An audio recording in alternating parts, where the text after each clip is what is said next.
The Montreal Canadiens have made some pretty big trades within their history, and some of these trades have either made or have broken this team. So today in this video, I wanted to look at the 7 biggest trades in Montreal Canadiens history. Now obviously, before we get into this, there are obviously a lot of trades out there. These are just the 7 that I picked out of huge trades that have happened. So for the first trade we're going to look at, it is the trade between the Montreal Canadiens and the Edmonton Oilers, where the Montreal Canadiens had sent Brent Kulak to the Oilers for a 2022 conditional second rounder, William Lagesson, and a 2024 7th round pick. Now at first glance, this trade might seem fairly insignificant, but this pick ended up making history for the Montreal Canadiens, as they would eventually select defenseman Lane Hutson, and as we know, this dude has been an absolute menace in the NHL. This was because the Oilers didn't make it past the Eastern Conference Final to the Stanley Cup Final, and well, the Canadiens were able to select Lane Hutson because of it. So far in Hutson's short NHL career, he has already scored 4 goals and 47 assists for 51 points in his first 65 games in the NHL, and he has been absolutely insane for them. Lane Hutson will most likely become an NHL superstar in the future for the Montreal Canadiens, and will most likely be a part of their inevitable playoff push in the years to come. The second trade I wanted to look at was the Ken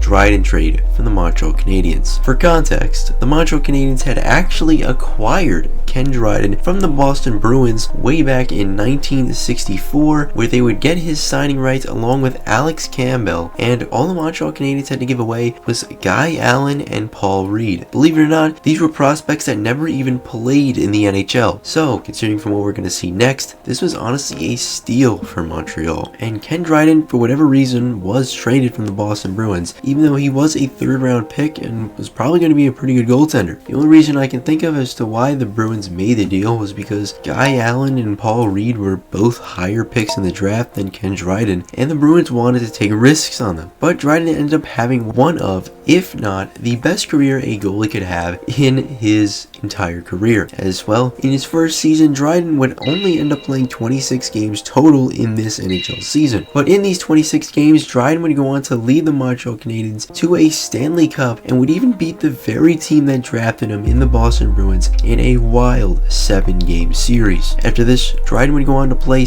only 7 more full seasons with the Montreal Canadiens, and would win 5 Vezina trophies, 5 more Stanley Cups, and accumulated 258 NHL wins in the process. Absolutely unreal. He would end up retiring due to a loss of interest in the NHL, and would go on to pursue a career in law, which he would actually successfully do. It's insane to believe the Bruins had lost out on one of, if not the most successful goalie in NHL history. The third trade I wanted to look at was the PK Subban and Shea Weber trade. This was one of the biggest trades in recent memory, and it's because both of these players were in their prime at the time. Not only that, but both of these players were loved by their respective fan bases, and were also leading their teams to success. However, due to seemingly wanting a change in the presence on the blue line for both teams, this trade was done and both stars were swapped between the Montreal Canadiens and the Nashville Predators. Even though both of their respective careers ended prematurely, I'd say the trade worked out for both sides. PK Subban went on to have some of his best seasons in a Nashville uniform, and him, along with the 2016-17 Predators, would end up going on a Stanley Cup final run where they would lose to the Pittsburgh Penguins, but nonetheless, they did make it far. However, after this time with the Predators was over, Subban never got quite back to his form and would continue to decline with the New Jersey Devils, and he would retire only at the age of 33 due to a huge lack of contracts from anyone. Shea Weber with the Canadiens would go on to have a very successful stint with them, and would also lead his team to the Stanley Cup Final at one point in the 2020-21 season, where unfortunately for the Canadiens, they would lose to the Lightning. However, the reason Weber stopped playing relatively early was because of injuries Weber was never able to come back from. His injury was caused due to the fact that Weber was playing on a broken foot, and an MRI had revealed that he had damaged 2 tendons in his left ankle that would require surgery, and Weber has not played ever since the 2021 playoffs. The fourth trade I wanted to talk about was the Nick Suzuki trade. This occurred back in 2018, where the relationship Pacioretty had with the Montreal Canadiens GM at the time was awful, and it was a apparent that Pacioretty had requested a trade from the Montreal Canadiens since they were going to go through a rebuild, and along with the fact that Pacioretty's performance that season wasn't great, it was clear that a change in scenery was needed, and so the Canadiens had traded Pacioretty to the Vegas Golden Knights for Tomas Tatar, Nick Suzuki, and a second-round pick. This trade would actually work well for the Canadiens, as the immediate return to Tomas Tatar had played great in the following season, where he would record 58 points in 80 games, and then would go on to have a career year the following year,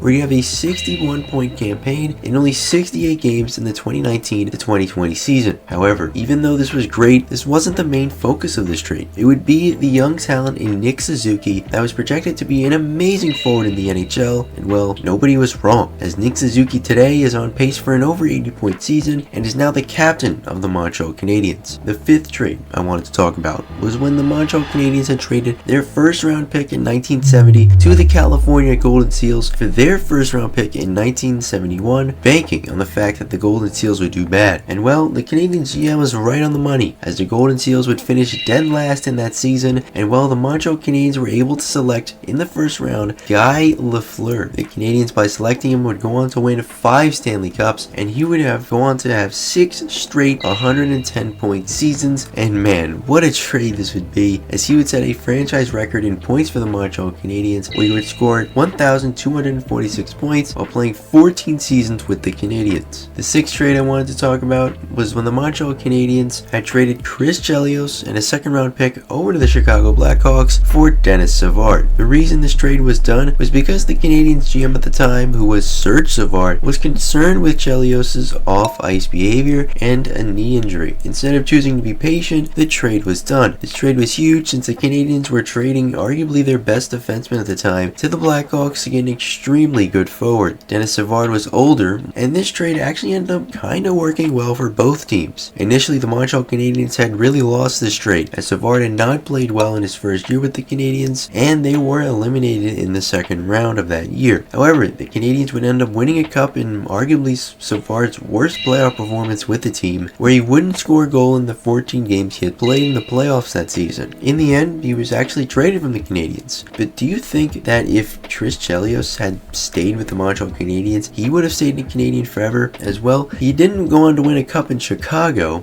but he still would play really well. Chris Chelios would end up winning 2 cups with the Detroit Red Wings and would end up becoming one of the greatest defensemen of all time. But for the 7th and final trade I wanted to talk about, it was the trading of Ryan McDonagh and other players to the New York Rangers for Scott Gomez and some other players. Scott Gomez was about at the end of his prime by the time he was traded from the New York Rangers, and the Canadiens had given up Ryan McDonagh for him, and obviously some other players. Scott Gomez for the Canadiens only ended up scoring a total of 49 points for the team across 2 seasons, and would end up being acquired by the San Jose sometime in 2012. Ryan McDonagh's success with the New York Rangers and the fact that he's now a 2-time Stanley Cup champion is all the reason this trade was honestly a bad one for the Montreal Canadiens, as McDonagh could have provided much needed depth on the defense for Montreal at that time. But hey, those were arguably the 7 biggest trades in Montreal Canadiens history. Now obviously, as I said in the beginning of the video, there are so many more trades to cover, and if you guys would like to see another video on huge trades by the Canadiens, please let me know in the comments below. And well, let me know what you guys think of these trades. You guys think Montreal won all of them, or do you think they lost all of them? Let me know in the comments below,